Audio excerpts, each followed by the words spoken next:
Welcome back to Meta ads crash course 2024। और ये हमारा थर्ड लेक्चर होगा जिसमें हम बात करेंगे ऑफलाइन वर्सेस ऑनलाइन मार्केटिंग। और मैं हूं आपका इंस्ट्रक्टर अब्दुल वहाब।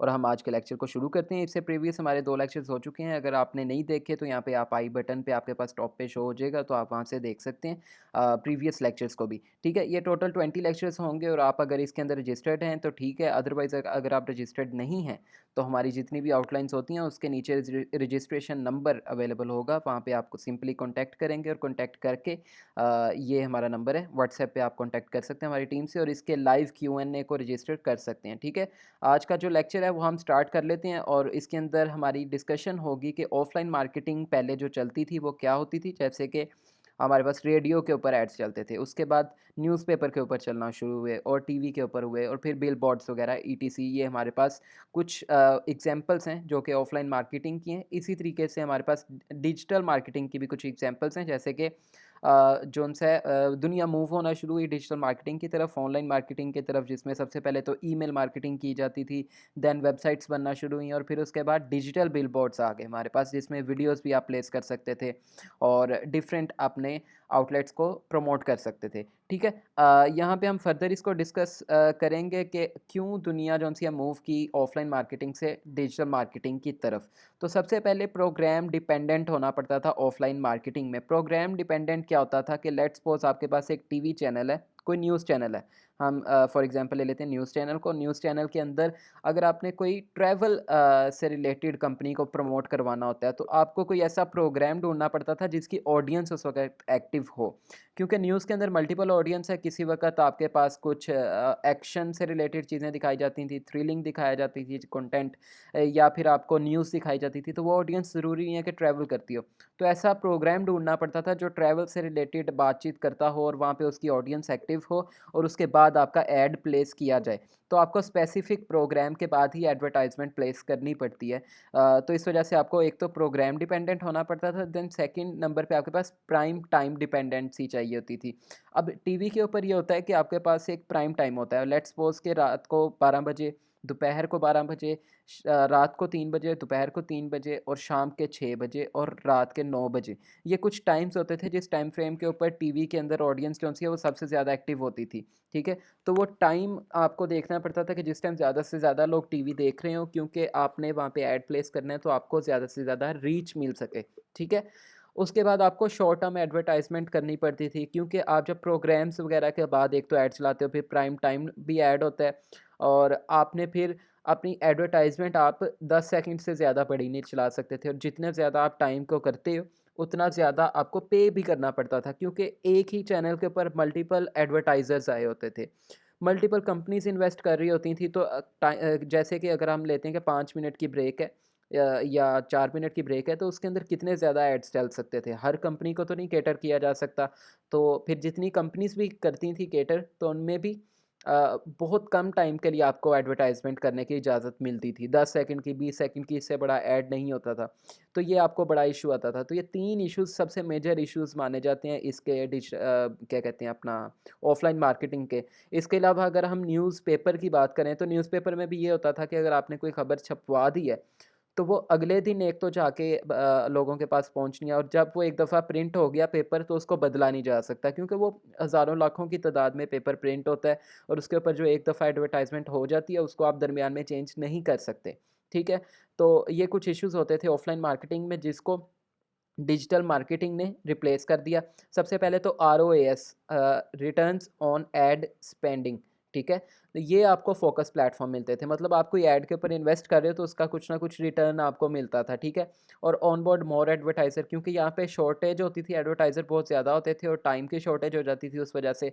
तो यहाँ पे आप जितने मर्जी एडवर्टाइज़र ले आओ, ठीक है, आपको कोई इशू नहीं होगा, आपकी ऑडियंस को आपके सेम टाइम के ऊपर मल्टीपल एड्स शो करवाए जा सकते हैं। ठीक है, एक 2022 की रिपोर्ट के मुताबिक जो 566 बिलियन US डॉलर्स जो उनसे हैं वो स्पेंड हुए थे डिजिटल एडवर्टाइजिंग के लिए। ठीक है? मतलब इतना ज़्यादा पैसा सिर्फ़ कंपनीज़ ने दिया था कि हमारे एड्स को प्रमोट किया जाए पूरी दुनिया से। 2022 की एक रिपोर्ट है उसके मुताबिक, ठीक है? तो अगर हम फर्दर मूव करें तो जो हमें यहाँ पे अब ऑफ़लाइन मार्केटिंग में चीज़ें मिलती थी नहीं मिलती थी और डिजिटल मार्केटिंग में मिलती हैं, उसके बारे में डिस्कशन हो जाएगी, ठीक है? ऑप्टिमाइज़ेशन सबसे पहले तो रियल टाइम होती है डिजिटल मार्केटिंग में। अच्छा, ये जो एग्ज़ाम्पल है ना, ये आपके डिजिटल मार्केटिंग से रिलेटेड एग्ज़ाम्पल्स हैं, ठीक है? और ऑप्टिमाइज़ेशन आपको नहीं मिलती ऑफ़लाइन मार्केटिंग में। ऑप्टिमाइज़ेशन होती है कि आप कुछ भी अगर आप एडिट करना चाहते हो, लेट्स सपोज़ कि आपने बजट जो-सा वो एडिट करना है या आपने ऑडियंस को एडिट करना है या आपने कोई ऐड चला दिया है, वो नहीं सही तरीके से वर्क कर रहा, आपने उसको रोकना है और कोई और ऐड चलाना है उसकी जगह पे, उसी बजट में रहते हुए, तो आप उसको नहीं ऑप्टिमाइज़ कर सकते थे, ठीक है? जो कि आपको रियल टाइम ऑप्टिमाइज़ेशन मिल जाती है, ठीक है? इन्वेस्टमेंट हाई होती थी, 10 सेकंड का ऐड चलाना है, लाखों रुपया कॉस्ट आती है टीवी के एड्स के ऊपर, ठीक है? तो आप यहाँ पे लो इन्वेस्टमेंट है, आप ₹1000 से ₹500 से भी ऐड चला सकते हो और जो स्मॉल ई-कॉमर्स ब्रांड हैं, वेबसाइट्स चलाते हैं हमारी तरह के लोग, तो वो इसमें इन्वेस्ट कर सकते थे और अपना ऐड चला सकते थे, ठीक है? तो मेजरमेंट्स कौन-सी हैं वो नहीं आपको पता होती थी। लेट्स सपोज़ कि अगर आपकी ऑडियंस है तो वो कितने लोगों ने ऐड देखा है, आपको नहीं पता।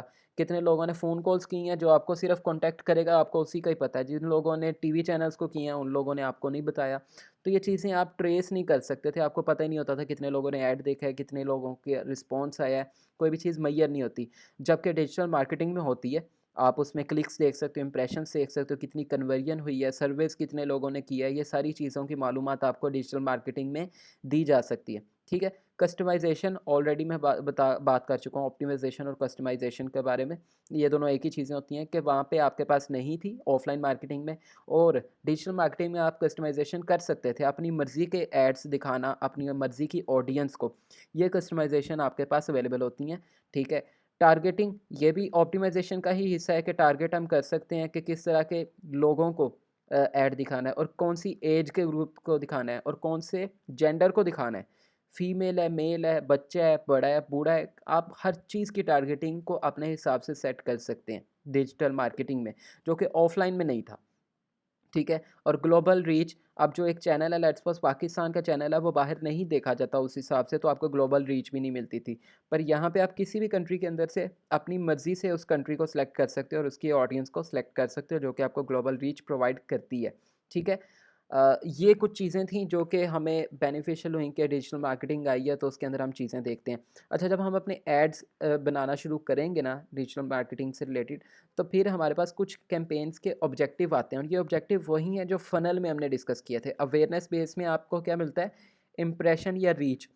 ऑब्जेक्टिव होता है कि आप एक कैंपेन बना रहे हो, उसका ऑब्जेक्टिव क्या रखना है? कि आपको ज़्यादा से ज़्यादा फॉलोवर्स चाहिए, ज़्यादा से ज़्यादा लाइक्स चाहिए, ज़्यादा से ज़्यादा मैसेजेस चाहिए, ये आपके सारे ऑब्जेक्टिव्स हैं, ठीक है?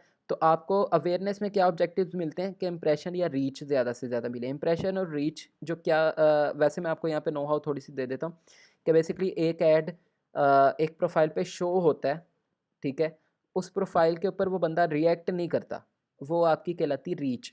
और अगर वो उस पे कोई भी लाइक कर दे, कमेंट कर दे या 3 सेकंड से ज़्यादा का उसको देख ले ऐड को, तो वो आपका इंप्रेशन कन्वर्ट हो जाता है, ठीक है? इसी तरीके से एंगेजमेंट होती है, फिर एक ऑब्जेक्टिव आपकी एंगेजमेंट में आप सेलेक्ट कर सकते हो कि आपको ज़्यादा से ज़्यादा व्यूज़ चाहिए या ट्रैफ़िक चाहिए अपनी वेबसाइट के ऊपर, ऐप इंस्टॉल्स चाहिए या ऐप के ऊपर एंगेजमेंट चाहिए, मतलब ऐप के अंदर आएँ, लोग अकाउंट्स बनाएँ, क्या एंगेजमेंट चाहिए, तो ये आप एंगेजमेंट्स को सेलेक्ट कर सकते हो अपनी मर्ज़ी से। देन आपके पास एक ऑब्जेक्टिव आता है कन्वर्जन का। अब कन्वर्जन क्या होती है? मुख्तलिफ़ किस्म की लीड्स होती हैं। सबसे पहले तो लीड्स पे बात कर लेते हैं, लीड्स क्या होती है? लीड्स होती है कोई भी ऐसा मैसेज आपको आ जाए जो आपके ऐड से रिलेटेड है, वो आपकी लीड कहलाएगी, ठीक है? वो आपको व्हाट्सएप पे भी आ सकता है, मैसेंजर पे भी आ सकता है, आपको कॉल भी आ सकती है, आपको क्या कहते हैं इसके अलावा इंस्टाग्राम पे मैसेज आ सकता है, ये सारी आपकी लीड्स कहलाती हैं, सिर्फ़ मैसेज की हद तक अगर वो रहे, ठीक है? उन लीड्स के अंदर से अगर आपको सेल्स निकलती हैं, तो वो सेल्स में कन्वर्ट हो जाती है और रीएक्टिवेटिंग ऑडियंस होती है, मतलब आपकी ऑलरेडी कोई ऑडियंस चल रही है, आप उसी को स्पेसिफिकली ऐड दिखाना चाहते हो, तो वो भी कन्वर्जन में पॉसिबल होता है, ठीक है?